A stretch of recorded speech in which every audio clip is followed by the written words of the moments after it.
All right, and welcome back. We are going to be breaking down game number one for you. It was an exciting game, and we're excited to get into game number two as well. Just before we do that, we want to take a look at what happened in the first game with Binks and Blank. And I wanted to ask you, is there anything that you saw in that wasn't completely overshadowed by an Alawi top? What kind of stuff did you see maybe in the draft? I gotta say here for Bar Esports already coming out with their draft here, Diatropa. I, I mean, it was not so much what we were expecting, right? I find that we were expecting more so for Binks to go for, much more of the early game composition because we're looking at some of the picks as the Kane, and we saw Bar might have gone for much of the scaling, but Bar instead goes for the much more uh early game type comps, going for the Ziggs mid, over the Caitlyn, like the Yumi and the Lawi and the Jax you mentioned, right? So definitely going for much more level 2, level 3 type plays. Which is exactly what we saw coming out of them, considering the Ziggs was able to get first blood with the help of the Jax, right? That happened though with small little misplay from the Azir. He almost was able to get away with some help of his soldiers, but just almost wasn't. And then we were talking about just how you mentioned your diet, just the Alawi. The Alawi who wants to be dove 2v1 and immediately because of the mechanical plays of Empower was able to get immediately two kill lead. Set goes back in, kills him again, and the Echo comes back. Now, tell me here that it's when you are level 5 Echo. What makes you think, hey man, I want to go dive this level 8 Alawi when my top just barely hit level 6 and he doesn't have a single item? It is a difficult position to empathize with. I'll give you that. I think that what we can kind of boil that down to was that there was a lot of almost misplaced priorities on the side of Binks, and we saw that translate really well, or really clearly into their mid game, where we felt like even after with the Alawi being ahead, that the lane assignments didn't reflect them. Kind of understanding and respecting the fact that they needed to play around the fact that now they were on the back foot, and we saw a lot of the regular lane assignments coming out of Binks. I wanted to look for maybe a slippery lane to be put into the top side to just kind of wave clear, even putting something like the Echo Azir, the Echo Lulu, who's going to be able to wave clear in the face of the Alawi and not let her under those turrets, but instead trying to send Set or answer her with 4 people instead of just trying to neutralize, I think ended up costing them a lot going into the mid game.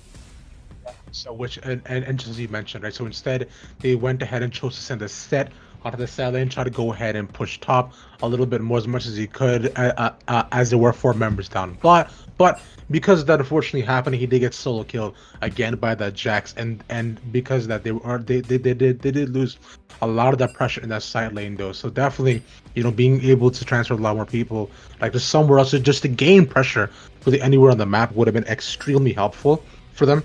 Past that though, what we were also what we were also mentioning too was and some of the plays which Bar did, what some of the plays which Bar did was like, especially after Set TP down bot right really early on, because the Aphelios was able to get a 2v2 kill onto the kill and almost onto the Yumi. So already they did set up a winning lane for themselves. So instead of probably going top, instead I would like the Echo to make to have come down bot, focus a bit more there, because through that Aphelios and Lulu bot lane, that's also allowed them to get their first Drake too. Yeah, it was nice to see them still be able to prioritize the objectives. Despite that, do you want to address what kind of stuff you saw maybe Bar do really well to push their advantages before we start breaking down the next game? Definitely. So it's like as soon as we saw just the overall top lane lead, right? And as soon as Banks came down bot side as well, we also saw Bar come down top. Bart, sorry, with the Alawi, go for the 4-man dive, and then from there, it just immediately puts their objectives. Since they were able to get the first tier turret on the top lane, along being able to get bot tier 1, tier 2, along with top tier 1 as well, not allowing any of the players from Banks to gain any pressure in the mid lane as well. as the mid lane as well. Ziggs was able to essentially just solo push Azir out of lane and solo kill him too. I believe it was almost twice that happened with him just barely getting out with a sliver of health, not really allowing him to scale at all, or being able to be a factor in many of these fights in the Alawi and the bot side, not even allowing Echo to farm his own jungle, pushing Meta consistently though, consistently being able to just push him out. She became such an impressive force. Especially because on the other end, I remember we were also talking about it before, in terms of itemization as well, we didn't see much coming out on the side of Binks to be able to stop that Alawi. I agree with what you were talking about with the map pressure, especially. I think that keeping Ziggs in that mid lane and keeping the Azir down was really nice for them to be able to move him around and even just contribute to side lane pressure with his poke. And it allowed them to exert a lot of map control. We did see a lot of really nice vision coming out of them. But kind of moving into game 2, we're going to have Galaxy versus Dawnbreak. And I was wondering what kind of stuff that you might be looking for, specifically coming out of Dawnbreak, in terms of champions and in terms of draft. What are we going to be seeing that we might be able to look forward to in a draft? Considering both these teams are just coming off of a high of winning their games, I'm going to be looking forward to confidence, right? Both of these teams considering they just won, so their mentals are obviously on a real high. I want to see how they go ahead and draft on the other teams, especially because in my heart of hearts, now the top laner on the side of Galaxy is a Teemo main. He plays a lot of Teemo. He currently has a 75% win rate and ranked as a Teemo, so I will be ecstatic if we're able to get one. I think that would be absolutely phenomenal. But past that, though, for the side of Galaxy, they seem to be very much a early focused, pretty much a early focused type team, right? All right. So I think that would be a lot of fun to be able to see how they're able to draft, and be able how they're able to draft against the other team, and being able to push early leads, which is what we see from the drafts and types of champion picks. I'm also interestingly looking forward to seeing the early game. I do think that the top laner for Glacial Galaxy is going to be able to play quite a bit of these kind of scaling picks. So I'd be interested to see if there's a Teemo that comes out to try and see if Glacial Galaxy can play around that and play weak side on the top. And the other thing that I'm looking for is perhaps the Zyra and play around the AD, because I noticed that their AD can play a lot of champions. I'm looking forward to what kind of stuff they might be able to flex around. I think that this Glacial Galaxy should be probably playing more towards a mid game and looking to play through their AD carry. So I'm really excited to see kind of that enabling style if they do choose to go for it. I don't think that they have a lot of bans to be afraid of, and so I think this should be a really interesting game. Yeah, most definitely so. But with that being said, we will send it away to our casters for game number 2 for Jake and Arza Kelly. Take it away, guys.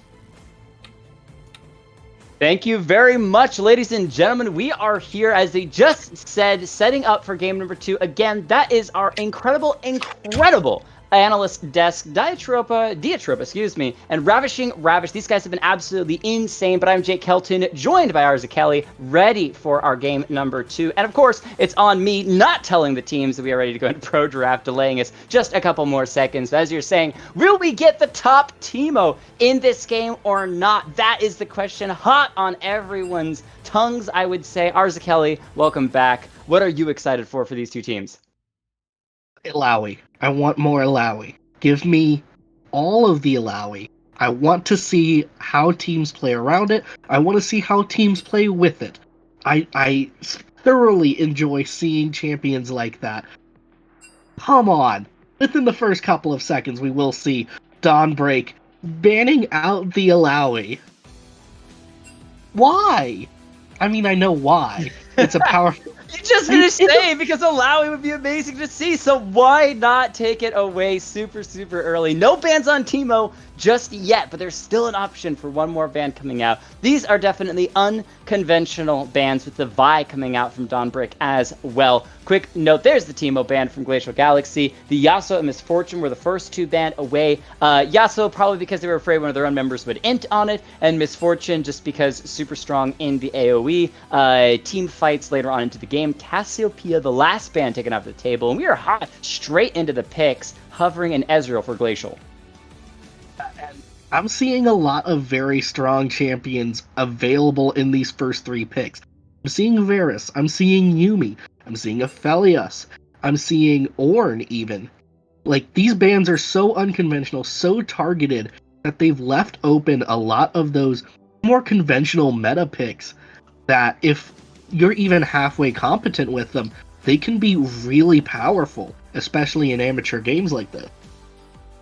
Yep, it's interesting that they would let them go through, but it means we could look for some spicy fights in the game if they decide to pick up these spicier champions, as you're talking about the set, the Ornn, Trundle, you know, all of these things. Now, we will not see an Aphelios unless it's an Ezreal mid lane or something truly spicy coming out from Dawnbreak, but for now, it's just going to be the Caitlyn and the Ezreal as the 2 ADCs, so Thresh comes through as well. And the thing I'm starting to pick up on the trend between last game and this game is these teams like picking their bottom lane so early, and I hear it all the time. ADC's in such a bad place, bot lane doesn't have an effect on the game, everything is terrible for bot lane, but then why do we constantly see teams picking up their bot lane in the first half of the draft? Is it because they don't care about bot lane, so yeah, just pick whatever, it's not going to matter anyway? Or is it because there actually is some prioritization on picking strong champions in the bot lane and then counter-picking with your other lanes in the second half of the draft?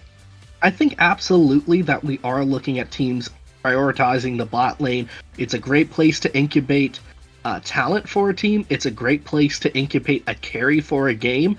I do like to see a bit more on the side of mid lane prioritization. I think right now that's kind of where the game is at with the meta. A lot of the most powerful champions come out of the mid lane, or maybe the jungle. A bot lane prioritization doesn't hurt either, especially when you've got someone like an Ezreal there, especially if you can get Caitlyn up to the point where it's just terrifying to even be in the same lane. These are good picks, and they're good picks early on. And just to push against the bot lane having no consequences, what about top lane? I do not remember a game where someone actually said top diff and it meant something. Top diff occurs when Ornn is in the game, right? But or last game, right? Or last game with Alawi. True. But I don't think anyone was expecting that to happen. No one expects it to happen. No one really builds comps wanting it to happen, except for Teemo, except for Alawi, which were banned out very quickly. So, like you see here, the top lane picks have been relegated to last place for both teams. And I think that's appropriate, as we will see an Olaf come down for Dawnbreak. Now, looking at the Dawnbreak composition here, I'm not sure if I like it or not. Because you have a lot of good engage tools. You've got Mordekaiser for picks in the team fight. You've got Olaf, who's just so strong in the early game. But I'm not sure how all of these parts will actually work together when we get into the main game.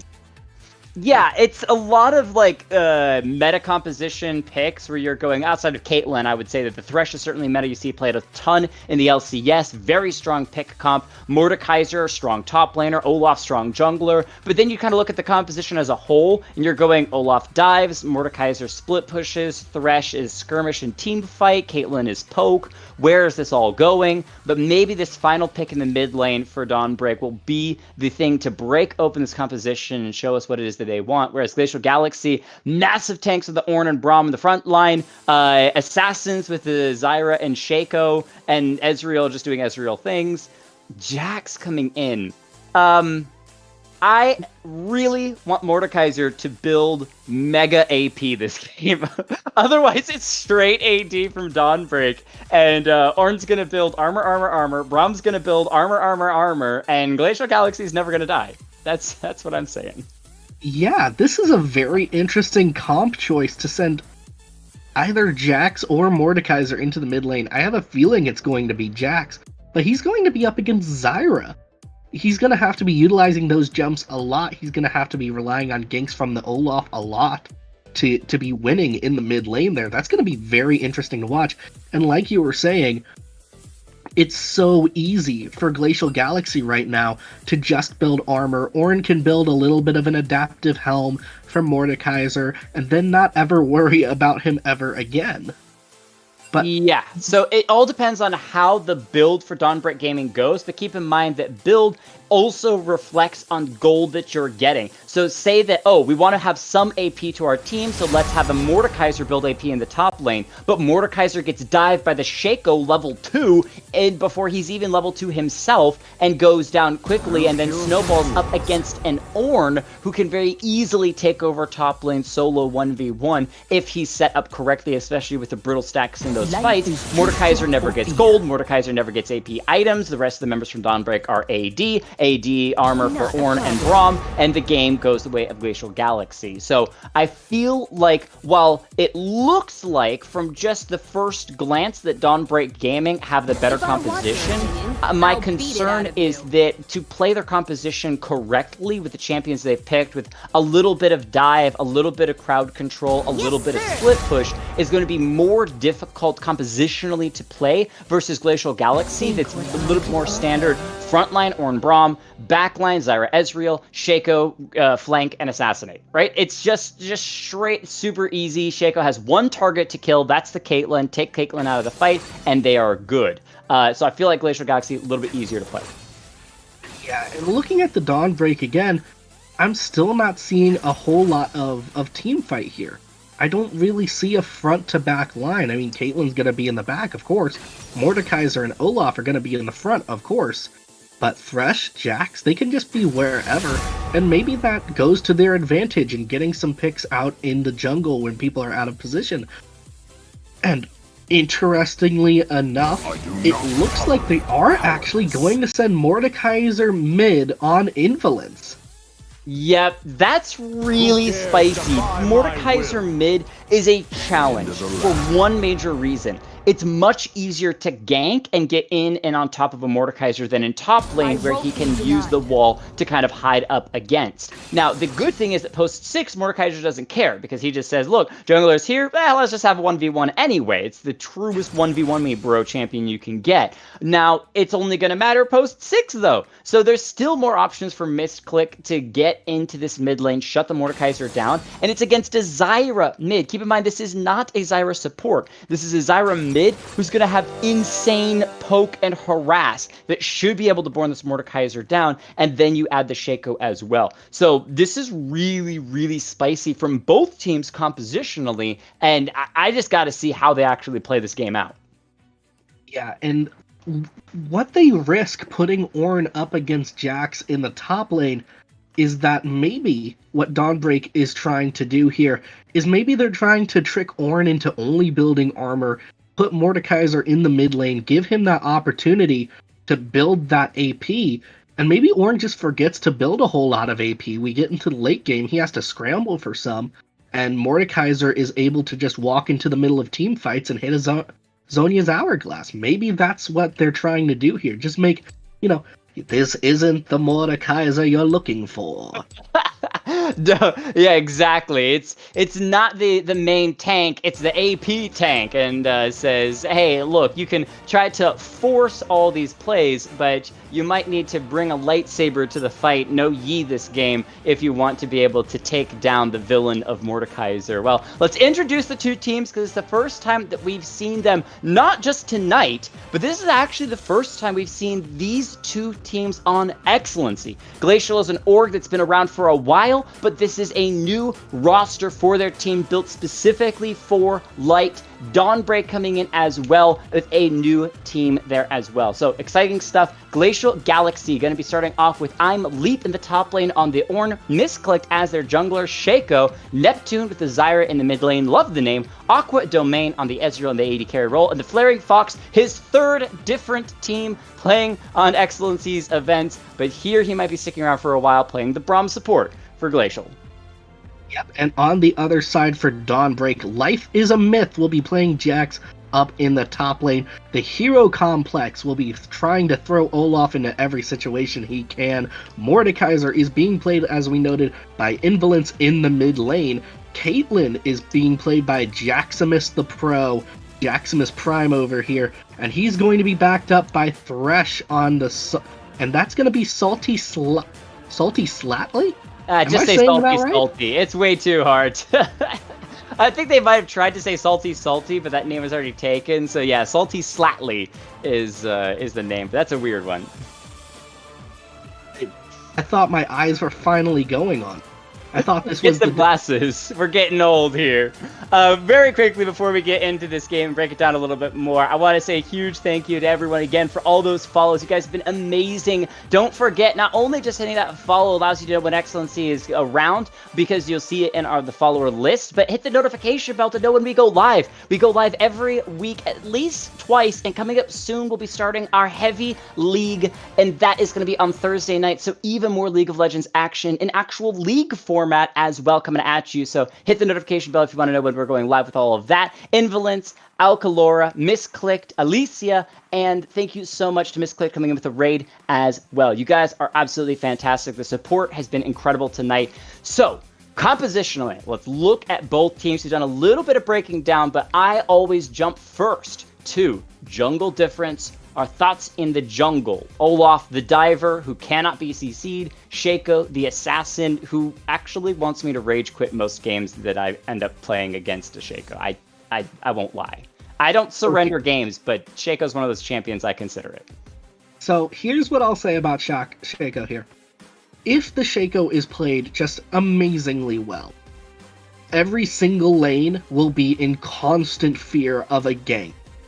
Every single lane will be playing super passively just to try and avoid that.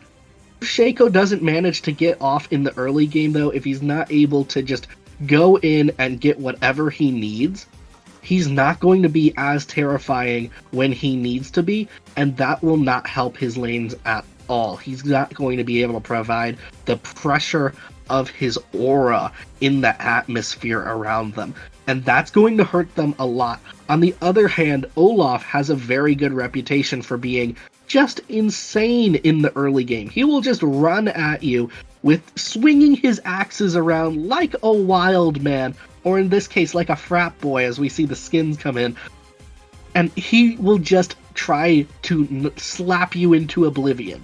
That could be very dangerous, especially for Zyra, especially for Ezreal if he gets caught out. Ornn's feeling pretty safe, I think, but mid lane, bot lane, if they get caught out by a bad gank, they could get hurt really badly there, because Olaf just has all the follow-up in the world to make a really good play hurt like a pro play. And that's just kind of how it's going to be in the jungle. It's going to come down to who's the better player again. I agree, except for one critical factor, and that is that what does Olaf need to do to get good farm in the early game? Low health to get bonus attack speed, which means it opens a massive door for Shaco to slip into the enemy team jungle and find the assassination on this Olaf when he's sitting at 300 health trying to farm his raptors, right? It all comes down to how aggressive does Misclicked on the Shaco want to play. An excellent champion for level 2, level 3 plays in the super early game, where Olaf really can gank pre-6, but prefers to be post-6 so that he can ignore all that crowd control coming through. Really, though, when we look at Glacial, they don't have that much crowd control. A couple of roots, a couple of maybe fears from the Shaco. We are having a spicy introduction for game number 2 in this lightweight testing grounds, because we have an invade from Dawnbreak Gaming in the bottom lane. Before we get this invade through, I want to shout out really quickly, give some support and love for these teams. Hashtag GLG win or hashtag DBG win. Let us know who you are supporting in this game. We got to know which teams you think are going to take the victory. And hey, if you want it, why not throw in the Twitch chat why you think they're going to win as well. We love that extra analysis. Seems, though, that with a really good positioning from Aqua Domain, stepping forward out of the tri-brush, catching vision of DBG running in, that invade level 1, going to be called off. Yep, and he's going to throw down some nice little emote there just to celebrate. I pointed it out in the last game when I could, but I really do love all the different emotes that get thrown around. It gives you an idea of where the player's head is at a certain point in the game, and they just look pretty. And who doesn't like a pretty thing? Yeah, emotes to me are one of those things that they can be a little bit tilting, especially if people are spamming their mastery after every single kill. But most of the time in XLNC Esports, it's been pretty wonderful to see them using. It's just a fun way to kind of tip the hat to the enemy team, whether or not they had a successful play or whether it was unsuccessful as well. And they're just like, hey, that was a really good play. It's a respect that I like to see coming out, and it's fun. It's fun. So just a way to have a little bit of fun and communicate to the enemy team without having to type in all chat. But we are into these lanes, 1v1s and 2v2s, starting off as per usual. We talked a little about the junglers and what we can see out of the Olaf and the Shaco, but is there any lane that stands out to you as kind of a priority to keep our eyes on in the early game? Like I was saying in the draft, I find that most carries in these games tend to be bred in the mid and in the bottom lane, and Zyra, being played by Neptune, definitely has a lot of potential to turn into a carry, to blossom, if you will, into that high magic damage that this team is going to rely on in the team fights. And up against Invalence, it doesn't really feel like she'll be able to get there.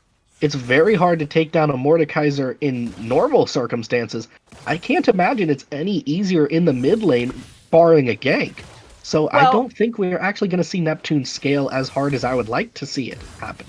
If Mordekaiser is even in farm with the Zyra, keep in mind, Zyra can poke really, really strongly, and especially after a couple of items, you grab some extra burn as well with the Leandra's Torment, and you could really be looking at shoving this Mordekaiser underneath his own turret so he can't get farm, and then you can just kind of outscale him simply due to golden items. So some positioning from both junglers to the top side, going to be fighting over the Scuttle Crab. Complex going to go in first, though. Olaf, keep in mind, gets the extra attack speed. Both have the double buffs as well. It's the early game 1v1. But we got movement. Glacial Galaxy collapse, and they help their teammate out. Assist to Neptune as Misclick will pick up the first blood.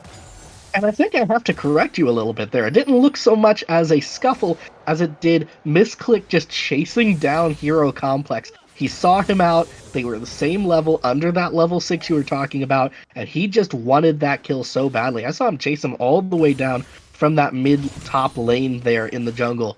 And it was a really good collapse from Neptune, from Imley, just to make sure that kill stuck. Salty, hold on, they're going to get a little bit damage, but Braum with an excellent stepping in front of the Ezreal throws out that Unbreakable Shield, and that way they can avoid more damage, but just really good hook by the Thresh. Top lane, Life is a myth, bit of trouble, it's a mystery how much damage he's taking as the Ornn just continues to pound in mid lane. Ignite coming down, but Neptune going to be in trouble. Flash for Flash, though, does get the Zyra out of harm's way.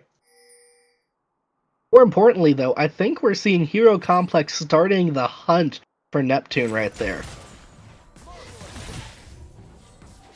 He's definitely looking for it. He's going to get rooted a little bit here, but he's running pretty far into the enemy jungle here to try and get this to happen. Misclicked was right there. Maybe looked like he was going to try and make something happen himself. Yep. Sorry for the production issues. We're working on it, and we'll hopefully get it fixed. It seems like the camera has been fixed now, so it should be all fine now. It does happen. Sometimes the camera goes leering off to the side. You got to hook it back up and make sure that it stays on top of the champion. So a huge shout out, though, to Monocle, who's running the production tonight. An absolute monster, allowing us casters to simply sit and focus on casting the games. It is just makes our lives so much better, so I have to give that shout out to him. But the game, fairly quiet so far, just that one little scuffle in the top side jungle as they continue to kind of fight to hit those level 6s where the fights can truly begin. It seems in the top lane, Jax has been able to keep himself alive and grab that farm, but did burn his teleport to get back to that top lane, so it's the Ornn who's going to get his chance to saunter into the top lane, keeping that TP for potentially a dragon play later. Yeah, and I love it to see when these teleport plays aren't responded in kind. They're willing to take just a little bit more time and walk up. Speaking of walking up, Misclick looks like he wants to walk up on Life there. Yeah, saying hi, visiting, but life is a myth, immediately leaving after the Ornn was trying to make a play, sensing there was something bigger going on and backed away wisely. Salty Salts bringing that minion straight in for his ADC to farm. Love seeing it. That's what I do as a support. Who needs to harass the enemy team when you could just give your ADC more farm? That's nice. Quick note as well, though, Olaf on the side of DBG already starting up that Infernal Drake. He's getting very low health and gets executed. Oh, the tragedy strikes for Dawnbreak, and that feels really bad, which means you get a TP from Ornn to the bottom lane because you know that the jungler isn't around. Call the Forge God coming through, knocks up the Caitlyn. They're going to refocus, take down the Thresh first. Now they can look for the Caitlyn, but the 90 caliber net should get Jaximus the Pro out of harm's way, and it's on to the Infernal Drake #1 for Glacial Galaxy. So a lot of things happened just there. Hero Complex, true to his name, went a bit outside of his means to try and get that dragon. Leap saw the opportunity in the bot lane to teleport in and capitalize on that. Very good play. Glacial here. That one was down to Hero Complex, and I'm not sure what he was thinking trying the Drake that early. Maybe he's tried it in practice and he had it perfected, but this one just didn't work out like in practice. You say you don't understand, but it's literally right there in his name. A Hero Complex. He's the hero! He's Dova King! He's the Dragon Slayer! But unfortunately, didn't have enough stats to shout that dragon down and get soloed out. It's in literally Skyrim when you think you can take a dragon, and then you find out that you forgot to heal up on potions, and guess what? Cheese wheels just aren't going to cut it, so gets taken down by the Infernal Drake. There is going to be Flaring Fox stepping forward aggressively in the bottom lane, but I think he's just trying to shove them back so he can clear the control ward. That Thresh just dropped in bottom lane, so Glacial Galaxy doing a good job keeping up the momentum in this game. Yeah, and you just made me realize why Dawnbreak seems so familiar to me. It sounds very much like that Dawnguard DLC from Skyrim. Ah, hey, that's why they ran the Olaf. Yeah, I mean they've got good branding. They know what they're doing there. I got to applaud them for the effort. The lines have been drawn here, and we understand what they were going for. I appreciate it. On the side of Dawnbreak. Yep, but we'll see if they can actually find success with it, because even the best ideas may not be able to work out to fruition. Best idea right now for Hero Complex is to come to top lane, miss that undertow, which allows Ornn to just slip away with a nice little charge off to the side. So another idea that kind of went off to the side there, not quite successful. Misclick is hovering around that Rift Herald and might start up, going to focus the Scuttle Crab down first though, and be able to grab that, so controlling vision around the top side of the map.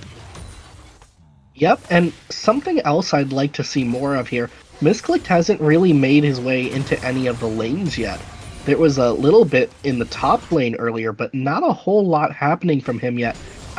Where Hero Complex is failing, like to see Misclick stepping up there and trying to make some more plays happen around the potential carries on the team.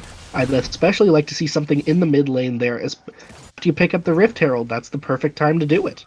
Yeah, we talk a lot about jungle diff. Even in game #1, we talked about how much effect a jungler can have, and that even previous to all the games tonight, they are the ones that are the playmakers. Everyone else, 1v1s and 2v2s, it's lined up. It's the junglers that can be that extra cog in the wheel to either make plays happen or ruin plays that the enemy team tries to make. Well, Misclick, besides that play in the top lane, has been fairly quiet and a little bit... I wouldn't say passive, because they are farming very well. 53 farm to the Olaf 61, so fairly close there. Diz grabbed this Rift Herald and was there for the Drake take earlier. So it's not that Misclick hasn't been around the team, but just hasn't been quite as active as we would maybe hope to see, especially from something like a Shaco that has such a strong presence in the early game and can tend to fall off late game.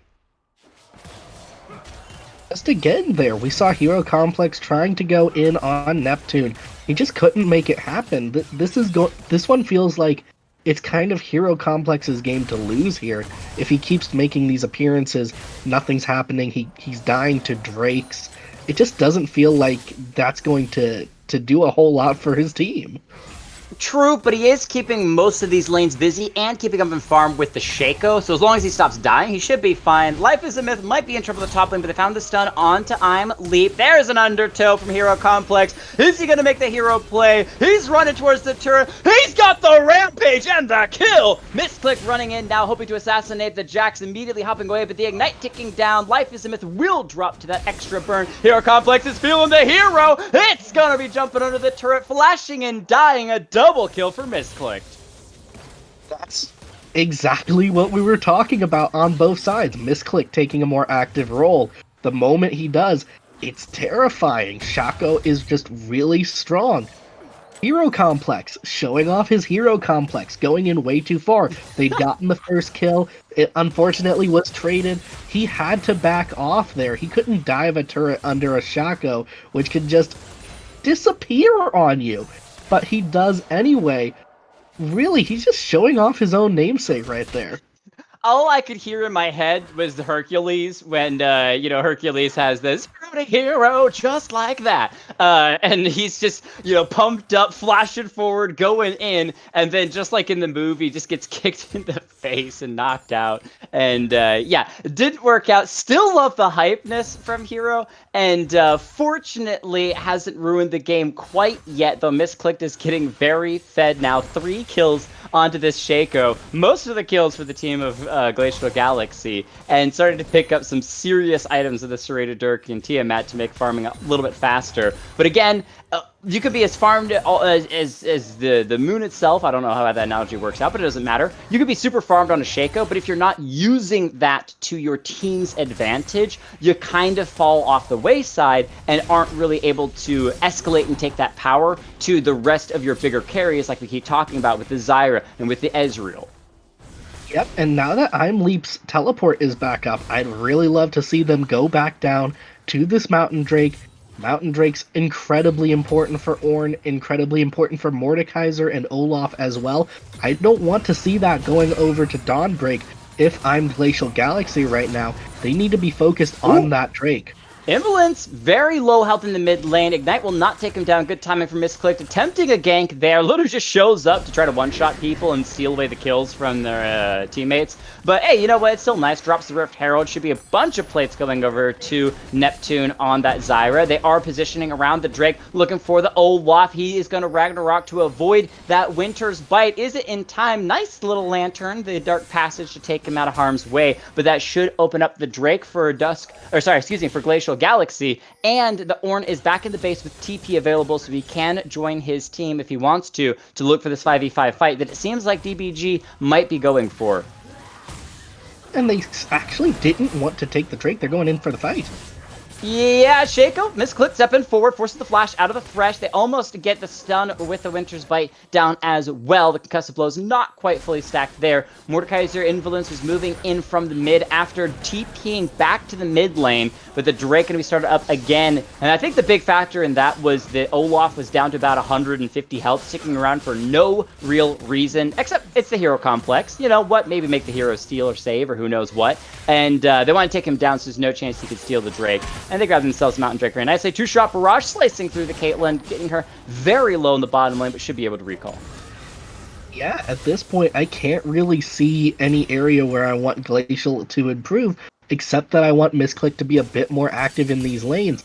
He has a really nice advantage right now. He's got almost a full item between the Tiamats and the Dirk. He can move into any lane he wants, including into Mordekaiser, who hasn't built any armor yet. He's just been building that AP like we were talking about, and he can shred anyone in this game right now, but it looks like Hero Complex is going to move in on I'm Leap here. It doesn't even need to, because I'm leaps himself back to the fountain with a death in his KDA, as Life is a Myth solos him out. It's been a while, but you can see as soon as that Blade of the Ruined King comes through, perfect item for taking down tanks, which is exactly what Ornn is, and Jax finds the 1v1 very nice solo trade, or not solo trade, it's just solo kill for Life is a Myth. And as you're saying, that Mordekaiser in the mid lane finishing off a bit of a bruisery AP item with that Riley's Crystal Scepter is nice. We'll see if he keeps going that bruisery AP route, or if he decides to just go straight AP, where you can see the Zyra with Luden's Echo focusing on just as much damage as possible. Yeah, and something else that's coming up in this game right now, we are seeing some first items coming down. Zyra finishing Luden's Echo, Mordekaiser with Real's Scepter. We've got Caitlyn with the critical edge there, and Ezreal's finishing off Manamune.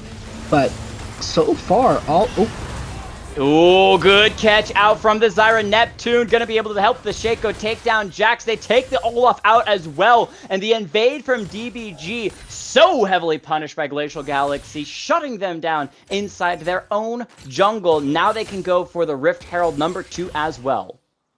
Yep, this was exactly what I was going to be talking about here. I wanted to see them make a team fight and get something out of it. They've had small skirmishes, deaths have gone over, but it hasn't even resulted in much gold or in any lane control yet. They needed to win a team fight that would actually give them some movement in the lanes. They won the exact team fight they needed to. They get the Herald out of it, and right now, Invalence is going to reset. The mid lane is open. Well, no, he's not actually going to reset. He's going to think better of it. You can put that anywhere you want right now, and it's going to be a good decision. I love DBG's aggression because there's so many games that teams are passive and they're not willing to pull the trigger on plays.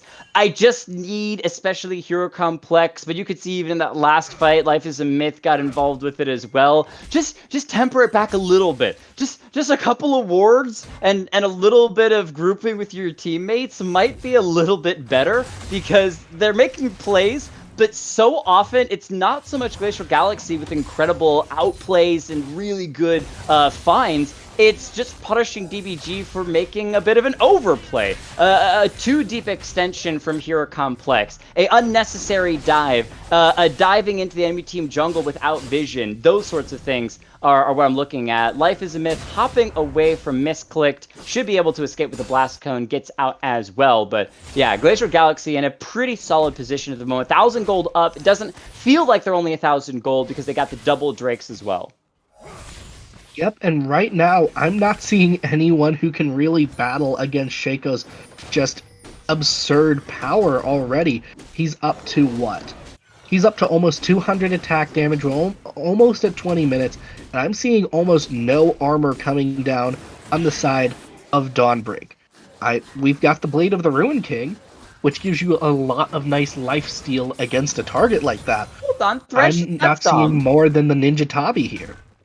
Thresh has got the Glacial Shroud and the cloth armor. You know, that 15 armor that's going to absolutely I'm totally being facetious here. Yeah, you're absolutely right. They are going mostly building for aggression. Now, Thresh can get tanky, but the only problem is that, okay, Thresh is tanky, but outside of an amazing Thresh hook or flay or something of that nature, Shaco doesn't care because he's not looking to kill Thresh. He's looking for the Caitlyn. He's looking for the Jax, the Mordekaiser, who aren't building that armor. And he is an assassin. That's what his job is. So DBG, they're in a bit of a rough spot, even if it doesn't seem like it just from an outsider's perspective at the moment. But they're not out of the game just yet. Caitlyn, very good farm on her. She's finished off that Infinity Edge. She's ready to start getting into some of these fights. I like Shaco dropping that Rift Herald, second Rift Herald into that mid lane to take down that first tier turret there. It's actually DBG that had the first turret in the bottom lane, so they will make sure to get that extra gold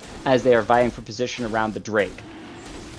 Yep, and this is exactly what I wanted to see out of Dawnbreak. It feels like he's not going to be able to steal the Drake. Away goes over, gets hooked up, flayed, and goes down. Great smite out of Hero Complex, finding the actual play that was necessary. Unfortunately, they lose the Mordekaiser in the 1v1 with the Zyra, so she's able to take him out, and that turret in the mid lane did go to Galaxy, so it's not quite a free win for DBG, but Hero Complex can feel good about outsmiting the Shaco. Yep, and they make sure that they don't get on the soul point on the side of Glacial Galaxy. That's incredibly important, especially because this is an Ocean Soul. You really don't want to give a team who's ahead the most powerful soul in the game. I would say arguably the third most powerful buff in the game, behind the Elder Dragon. But that's got to be a really good win for them right there. And I really like that objective control that they had even 10 seconds before. They were putting down their wards, they were moving into the area. They just didn't want to be messed with right there, and Glacial Galaxy did have to respect the control they put down. Yep, it did end up being a 50-50 smite fight, which isn't always what you want, but when you were in the position that DBG was in, sometimes you do end up having to make those plays that are a little bit riskier. Unfortunately for them, it wasn't too terribly risky. They'd already burned the blast code on the back of the Dragon Pit, which meant that Glacial Galaxy really only had the option of Shaco hopping over the wall to try to steal it. In the bot lane, though, there is a play to shot Barrage, selected through both members of DBG's bottom lane. The Thresh is going to be able to hook the Braum, pull him back underneath the turret. The play a little bit short, though. Caitlyn hiding under the turret, safe and sound, but they are going to get a little bit pressured as that bottom lane tier turret very close to dropping. Top will fall as well, and Glacial Galaxy are close to breaking all exterior turrets. Yeah, and at this point, I really want to see Dawnbreak break out of the laning phase. They have to keep it in the bot lane for a little bit to defend that tower, but it's already so low. I'd rather start to see them move around as a team, looking for picks, looking for the objectives. There's a Baron up right now. You can be playing around that. I do like seeing that turret go down in the top lane. Helps with that Baron I was just talking about, but right now, I don't think they need to be in the laning phase right now. They need to be moving around as a team, trying to capitalize on the strengths they do have. Yep, keep that laning phase extended, especially because when you have the Shaco, it's much easier to assassinate people when they're separated out. The Zyra are going to go down. Nice from Hero Complex to chase the plant and chopper down, kick down the tree like the lumberjack that he is. Misclick, throwing out that clone. That's going to be taken down. The Mordekaiser going down with it. Life is a Myth will fall as well, and you may have gotten one, but it's two responded on the side of Glacial Galaxy, and really good positioning from Misclick with the clone. Now, this time, they did exactly the opposite of what I was saying. Hero Complex was looking for picks by himself. He didn't have his team backing him up.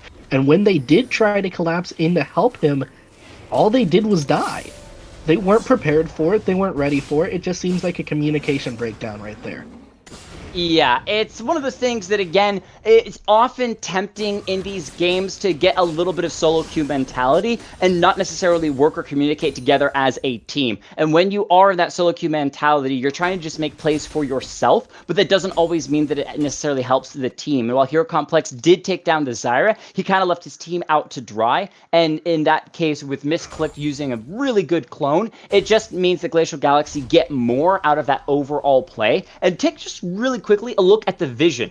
How many wards from Glacial Galaxy are all around this top side Baron, the next big target for these teams? The Ocean Drake not going to be up for another minute, but they still got a few wards, the control ward especially, down there, and they're positioning themselves with the Scuttle Crab to have control over that as well. Glacial Galaxy have massive vision control. They get to pick these fights. They're going to take this bottom lane exterior turret, so now they can pressure those wards and move that ward line up into the enemy team's jungle. Yep, and those vision scores, when you look at the scoreboard down at the bottom, it's little numbers on the far sides. The vision scores are showing you that same story. In a couple of lanes, they're not much bigger, but look at the Flaring Fox. He's got a vision score of 53 already. The man has been placing wards and destroying them like nobody's business. He is a seek and destroy ward missile. And there he is doing it right now. Yeah, he is just crushing that vision and taking it away, making DBG blind. Hero Complex trying to position and get a little bit of vision himself with that axe around the Ocean Drake up in about 9 seconds. Glacial Galaxy know this is a sore point for DBG. They really want to get this Ocean Drake, keep it out of the hands of Galaxy, and start to stack those Drakes up for themselves to get that soul. But they already have 4 members down here. Ornn has TP in the top lane, so he can join his team at any time. This is going to be a big fight as the hook comes through, but it's only on the Braum. There's the Ornn TP, so does Mordekaiser into the back line. The Zyra ultimate is wiping DBG straight off the map. The Ornn called the Forge God, catching out Caitlyn Jackson. They're trying to run away. Hero Complex forced to flash the wall, try to escape. Shaco and Mordekaiser in a little bit of a 1v1, but Mordekaiser trying to run away. He's rooted up. Ace in the hole from the Caitlyn, only hits the Ornn, not going to deal anything. Hero Complex wrapping around from behind the fight. The Hezreal chasing down Mordekaiser, take him down. True Shot Barrage almost finishes off Complex. And with a fantastic, amazing, and beautiful Stranglethorns from Zyra, they get themselves the teamfight victory for Glacial Galaxy. Yep, and that was a lot of things, but Hero Complex, what are you doing? Come on, man. You've already burned Flash. Just leave. It's okay. It's okay. We forgive you for fleeing this one. This is not a dragon that you want to fight. Yeah, I have no idea why he would try to run back into that with less than half health. And yes, he did actually have the smite up, but I'm not sure how he thought he was going to get into the pit there. But like I was saying, that seemed like a lot of things, but the biggest thing was that Mordekaiser did not pick out Zyra or Misclick, Neptune or Misclick there before the fight started, and it hurt his team so much. Because while Neptune was putting down lots of power and CC with his abilities, Misclick was just running around cutting people's throats in that fight and getting almost unpunished for it. True Shot Barrage, the snipe from downtown, the Ezreal Aqua Domain. That was like when you get a hole-in-one on the golf course. He just throws it down with the 9-iron, straight down True Shot Barrage, picking off the Caitlyn, and that just means more pressure for Glacial Galaxy, pushing down the mid lane. Misclicked is in excellent assassination mode at this point, but they've already taken down the Caitlyn, so where are they going to focus next? Potentially the spot lane. Jax, as the Ornn and Jax are in a 1v1 for the moment. Call the Forge God available for I'm Leap. Mid lane going to be pushed in, focusing down this turret, and there it is, the play in the bottom lane. Looking for life is Myth. Well, I think his life is going to be a Myth for the books, as he's disappeared and gone, archaically disappearing back into the ancient tome. I'm going to leave that analogy off to the side. So, Isaac Kelly, pick it up, please. Help me. Save me. And what we saw in that fight, really, that little skirmish down in the bot lane, he almost got misclicked. Keyword there is almost, and almost only counts in horseshoes and nuclear weapons. Unfortunately, it doesn't look like Myth is either of those things, because almost is not good enough here. You've got to be able to burst him down a lot faster than that, and if you can't, you have no point in being there. You can't be solo pushing like that, and that's what they're learning here. As long as Misclick is up, there's no real viable way for them to split push right now. And that's very scary. They don't even have a large gold lead on the side of Glacial Galaxy. What they do have is a power lead that came from Champ Select, and I think we're kind of getting to the point where we can say this game was won or lost based on the Champion Select. Well, a lot of games come down to Champion Select, but I think that there's credit to be given to Glacial Galaxy in responding to the over-aggression from Hero Complex and just the general players of DBG. Is that there is a world in which DBG goes hyper aggressive and Glacial Galaxy just fall back. You know, they leave the fights, they say they're flashing underneath our turret, so we're going to run away, but instead Glacial Galaxy stepped up to the plate, they swung their own bat, and it connected solidly with DBG's players in that early game, which gave them a small lead, and now they haven't, as you said, extended that gold lead incredibly, but they have been able to grab a massive amount of map coverage. They've gotten all of the exterior turrets, they've opened up that secondary turret in the mid lane as well, and they are really patient about loading up their jungles that they want to fight in with wards before actually initiating anything. So you can see that even though they may not be the cleanest of fights and the most amazing of kills, they are doing their homework and they know how to play a game of League of Legends. And while you were talking about them in that fashion, it reminded me of one other team right now who gets that same kind of spiel. They're being patient, they know what they're doing, they're not pushing too hard. It sounds a lot like Cloud9. Yes, except that Cloud9 can also escalate games really quickly too. So, I would say they have 2 out of the 3 pieces of the recipe to become a Cloud9-like team. Oh, and it looks like Leap is going to find Complex down there, but he's not really backed up at the moment. Yep, it's not a leap year. You can't catch him yet, and he's going to catch you with the Call of the Forge God.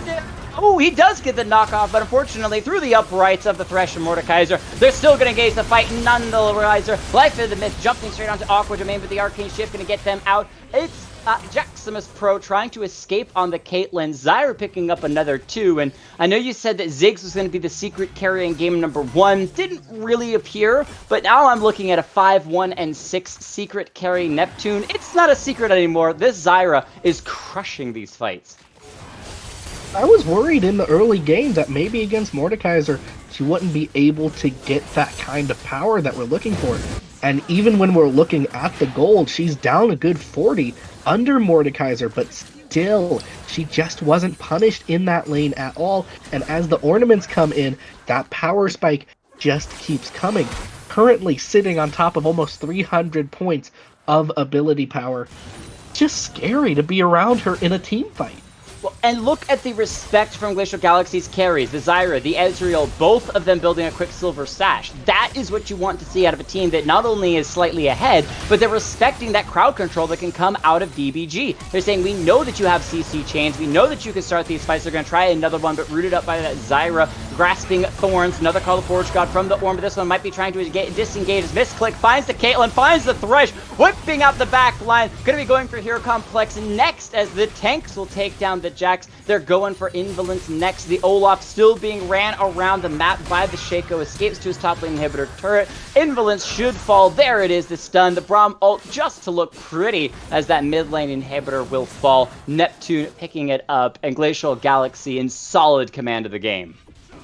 Yeah, and it's at this point where you've got to ask, how could this game have gone differently? And I think you do have to go back to Champion Select for this one, as it looks like Hero Complex is going to overstep his bounds again.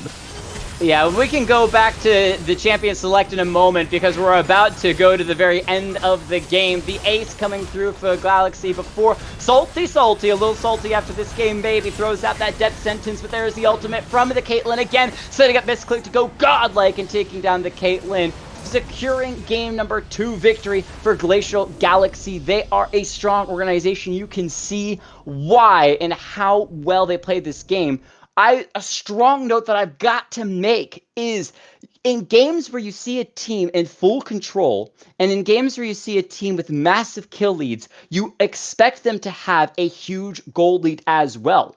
But that was not the case for this game. The gold lead was about 1,000 to 2,000 for most of the game. At the end, after an ace and after multiple teamfight victories by Galaxy, it was a 5,000 gold lead. That's nothing. You expect to see that by about 25 minutes and the game to be fairly even at that point.